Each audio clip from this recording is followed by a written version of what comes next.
Olá pessoal, vamos falar hoje da luz diurna no paisagismo. Olha que coisa estranha, que coisa maluca, mas não é todo dia que tem luz, a luz do sol é uma só. Aí vocês se enganam. Eu aprendi com um cara que eu acho genial, que trabalha a luz magistralmente, que é um arquiteto, o arquiteto Jean Nouvel. Ele faz isso maravilhosamente bem. A primeira obra que eu vi dele foi o Instituto do Mundo Árabe, que é coberto por uns brises que mexem conforme a hora do dia. É uma coisa tecnológica muito interessante, de mais ou menos uns 20 anos atrás, e esses elementos vão abrindo e fechando, criando luz e sombra dentro, criando toda aquela atmosfera árabe de uma forma espetacular. A segunda obra maravilhosa foi a Fundação Cartier. A Fundação Cartier tem vários painéis de vidros que vão se somando, vão se sobrepondo, e eles são levemente coloridos, fazendo com que a gente tenha então uma luz mágica, uma luz de aquarela. Olha que legal! A terceira obra que eu vi, então, na verdade eu vi a maquete, que é o Louvre de Abu Dhabi. O Louvre de Abu Dhabi é um negócio espetacular, de uma arquitetura muito simples, que lembra aquela arquitetura mais tradicional árabe, né, de paredes brancas, tal, onde realmente fica o acervo. Mas quando você sai, você tem muita água e você tem uma coisa fantástica, que é uma espécie de uma enorme peneira que cobre tudo aquilo e tem uma trama que lembra muito o Muxarabi. E o sol penetrando traz então raios de luz desenhados e batem no chão, imprimindo aquelas formas de um jeito sutil, de um jeito maravilhoso, sofisticadíssimo. E a quarta obra que eu queria citar é aqui, o Cidade Matarazzo, que a gente está tendo o prazer de trabalhar com a equipe dele, e aqui a luz vai ser filtrada através de um grid retangulares de várias aberturas, mas a vegetação vai subir ali e vai filtrar essa luz. Olha que coisa linda, que coisa sofisticada, que coisa chique. Eu acho que coisa chique é isso, você pegar a luz do sol, que é grátis, e trabalhá-la de uma forma espetacular, criando uma surpresa que ninguém esperava. O sol, além de nos dar luz, ele nos aquece. É o nosso centro, onde todo o nosso sistema gira em torno. Mas lembre-se, a luz do sol pode até estar inclinada, mas ela sempre vem do alto, ela sempre vem de cima. Bem, e no paisagismo, como é que isso acontece? A gente pode começar a perceber essa luz logo ao amanhecer, quando ela começa a se formar, né? Que você nunca sabe bem distinguir aquele momento que do escuro de repente ficou claro. E ali então amanhã, geralmente nublada, eu estou numa região de serra, então normalmente aqui existe aquela névoa de manhã, né? E o sol começa a aparecer, e aí o céu vai ficando azul, e o maior espaço que existe é exatamente esse que a gente está sob a abóbada celeste, diretamente banhado com a luz solar, como eu estou mostrando aqui agora para vocês. A gente virando a câmera, vocês estão vendo aí esse céu praticamente sem nuvem alguma. Então é onde eu estou nesse momento. Essa é a maior bolha de espaço que existe. Depois, os profissionais vão trabalhando esse grande ar, que é essa grande bolha, e reduzindo em bolhas menores. A arquitetura, por exemplo, quando faz uma edificação, através das paredes, dos tetos, do piso, vai criando então espaços menores, mais aconchegantes. Aí vem interiores, qualifica essas bolhas, revestindo as paredes, colocando mobiliário, colocando luz também, que muda completamente o espaço, e a gente, como paisagista, vai trabalhar essa área externa das edificações, que também a gente vai capturar bolhas. Mas no paisagismo a gente sabe, essas bolhas não são tão claras quanto na arquitetura, que normalmente é formada por paredes, por teto, por piso, né? Ou então uma Zaha Hadid, que faz uma bolha enorme, que uma hora é piso, outra hora é parede, outra hora é teto, mas não deixa de ser uma captura dessas grandes bolhas espaciais. As bolhas no paisagismo, elas são mais sutis, você vai andando, elas vão escapando, ela entra no meio da vegetação, mas você consegue fazer uma bolha assim, mesmo que não seja completamente delimitada, mas ela é sensível, você realmente percebe quando você quer. E aí a luz do sol vai mudar muito quando eu tenho essas bolhas. Quando eu estou, por exemplo, debaixo de uma árvore de copa rendilhada, como um pau-ferro, eu vou ter ali então uma sombra bem leve, se eu tiver uma árvore só, ou então se eu tiver um conjunto dessas árvores, fazendo então um grande teto de sombra rendilhada, eu tenho então esse espaço semi-sombreado. Se eu estiver debaixo de uma mangueira, por exemplo, que já tem uma sombra bem mais densa, né, eu vou ter esse espaço um pouco mais escuro. E se eu tiver uma sucessão de mangueiras, fazendo então um grande dossel de copas bem densas, eu vou ter essa sombra muito mais intensa. Agora vamos lembrar uma coisa, a árvore não tira a visão das pessoas, principalmente as árvores que têm uma copa relativamente alta, porque embora você esteja sombreado, você vai enxergar pelos lados a luz que vem pelas laterais.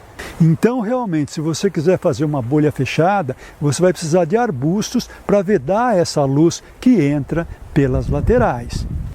Vamos falar agora de uma clareira. No caso, nós temos uma arborização bastante heterogênea, com copas de várias densidades, inclusive com palmeiras, e nós vamos ter então essa luz que vai variando em função dessa densidade da copa. E de repente a gente encontra essa clareira, essa quantidade de sol bastante grande. Isso é uma verdadeira surpresa. E dependendo então da floração, no caso desse ipê rosa, nós vamos ter então esses raios delicadamente rosas, criando também uma coisa inusitada, uma nova surpresa. Uma outra espécie de clareira, mas agora uma clareira intermitente, é quando você faz um projeto de sombras bastante densa e de repente você faz um maciço de ipês, por exemplo, que são árvores caducas e que florescem abundantemente. Então, em determinada época do ano, especificamente no inverno, você passando, você vai encontrar uma clareira apenas naquele momento de flores, no caso, amarelas. Olha que coisa interessante essa clareira sazonal. Vamos falar agora de pergolado. Pergolado é uma coisa que pode também te trazer uma sombra rapidamente, porque você não precisa esperar crescer como as árvores. E aqui no caso nós estamos mostrando pergolados de diferentes texturas em duas alturas. O de baixo tem ripas menores e mais juntas, então vai te dar uma sombra média. Na sobreposição de ambos os pergolados, nós vamos ter uma sombra mais densa. E depois a gente vai ter a sombra das vigas acontecendo no pergolado mais alto. E você pode incrementar isso, você pode melhorar essa sensação plantando trepadeiras. E essas trepadeiras vão criar nichos de sombras maiores. Além de você embelezar, você vai ter essas sombras de diferentes qualidades, de diferentes intensidades. Agora nós temos a situação de um pergolado coberto de vidro e ambientação, então os móveis podem ser colocados de uma forma como aqueles da área interna. Então você tem todo o aconchego desses sofás, dessas almofadas, olhando essa natureza, imerso nessa natureza, abraçado por esse paisagismo que a gente fez, mas de uma forma muito confortável. Aqui, a Débora Guiar fez os interiores e trabalhou com a gente nesse projeto. Vamos falar dos túneis agora? Eu adoro túneis. Quando eu era criança, lá em Taquaritinga, tinha uma fazenda chamada Contendas. E ali o acesso era formado por uma fila dupla de flamboyants cujas copas se entrecruzavam em cima. E chegava em dezembro, ficava tudo literalmente vermelho. E eu não sei quem teve a brilhante ideia de plantar nas laterais poinsettia, que é a Euphorbia pulcherrima, também conhecida como flor de Natal, que floresce exatamente na mesma época do flamboyant. Então você tinha o dossel florido que se estendia pelas laterais e te abraçava totalmente num túnel vermelho. Tudo isso vai nos dar, então, uma luz meia avermelhada aqui dentro. E essa é a imagem mais linda que eu tenho do acesso de uma fazenda. Túneis de ipês, que podem ser amarelos, roxos, rosa, branco, túneis de jacarandá mimoso, que são azuis arroxeados. Enfim, nós temos tantas plantas que florescem maravilhosamente bem, principalmente aquelas que as folhas caem, e sem essas folhas nós vemos a floração da copa de uma forma espetacular. Outro túnel famoso é o túnel de bambu. Aliás, eu já falei aqui que eu resolvi ser arquiteto paisagista no dia em que eu ouvi um professor falando de um túnel de bambu que resolvia vários problemas de uma fazenda, de um acesso de uma fazenda. O túnel de bambu nos abraça também, ele dá aquela coisa gótica, faz aquele arco espetacular em forma de ogiva, e lá no fundo você vê aquela luz que te direciona, que te chama, que te atrai para o fim desse túnel. É realmente uma emoção. E como vocês estão vendo, eu estou falando de túneis mais transparentes, mais densos, mais escuros, mais claros, e tudo isso é um grande trabalho que você faz com a luz do dia, com a luz solar. Claro que você vai ter dias nublados, dias mais chuvosos, que são mais escuros. No final da tarde, normalmente aquele sol maravilhoso que eu estou mostrando aqui para vocês, exatamente aqui da minha chácara. Então, perceber essa luz se esvaindo é muito emocionante também. E quando você se dá conta, sem saber por que já é noite. Normalmente eu oriento meus clientes, principalmente aqueles de cidades mais quentes, fazerem imagens gostosas, frescas, que são exatamente aquelas no final da tarde, onde a luz do céu ainda está um pouco clara, mas a iluminação artificial já está mostrando também a sua arte. Trabalhar com a luz artificial hoje é muito importante. Quando eu comecei minha carreira há 50 anos atrás, os clientes queriam que a gente colocasse um poste, de preferência um único, com aquelas pétalas, né, de luz de vapor de sódio, que iluminava tudo e ficava todo mundo meio cinza, meio com cara de defunto, mas tudo bem, ficava tudo claro.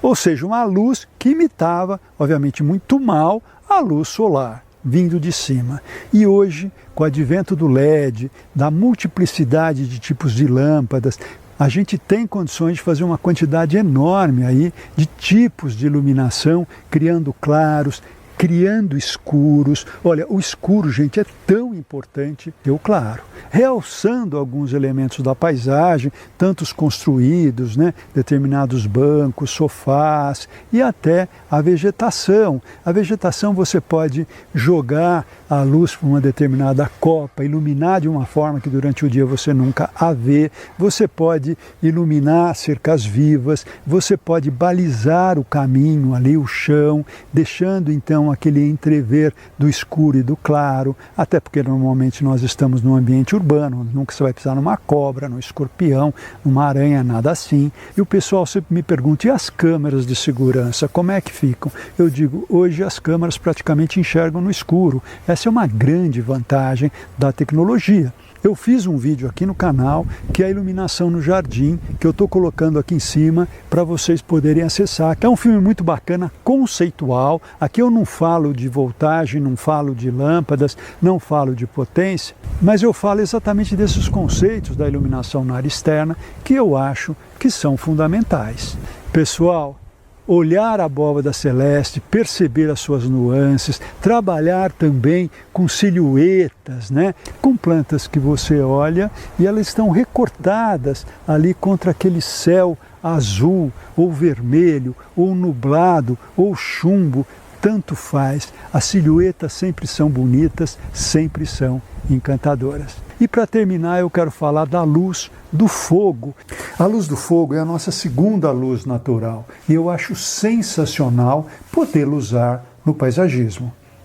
A gente usa, sim, muita iluminação elétrica, mas a luz do fogo realmente é aquela coisa que nos atrai, nos enfeitiça, e estar junto ao fogo, reunidos junto ao fogo, batendo um papo junto ao fogo, como os nossos ancestrais faziam, é uma coisa deliciosa. Então a luz é uma coisa que varia muito, desde o despertar, do raiar do sol, até então a noite, ali com a iluminação elétrica muito bem estudada e o fogo para nos aquecer, para nos reunir. Gente, adorei fazer esse vídeo e eu quero agradecer principalmente quem está nos seguindo, e muita gente está entrando agora no nosso canal, que eu fico muito feliz, e convido vocês para revisitarem aqueles vídeos antigos, porque embora tecnicamente eles estejam meio ruins, mas o conteúdo eu acho que ainda valem, tá? Deixo aqui meu grande abraço para todo mundo e muito obrigado.